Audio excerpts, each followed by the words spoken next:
उन्हें जो ईसाइयों ने तकाजा किया कि इन बच्चों को सजा नहीं थे, इनके बड़ों को पकड़ा जाए, हमारे साथ बड़ा जुल्म हुआ है, तो फारूक आजम ने अपना क़यामत तक अदालती फैसला सुनाया उनको। फरमाया इन्ना अतफालन सिगारन शुतिमा नबिय्युहुम फगदिबू लहू वंतसरू। फरमाया ओ ईसाइयों, तुम कहते हो इन बच्चों पर मुकदमा चलाया जाए, इनको गिरफ्तार किया जाए, इनको बड़ों को पकड़ा जाए।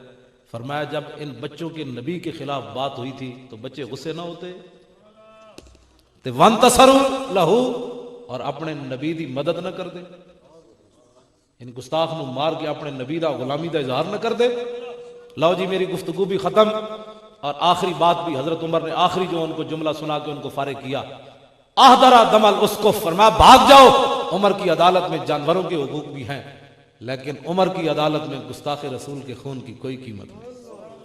रहेगा यूं ही उनका, नारा ला दो, मेरी गुफ्तगू मुक गई, रहेगा यूं ही उनका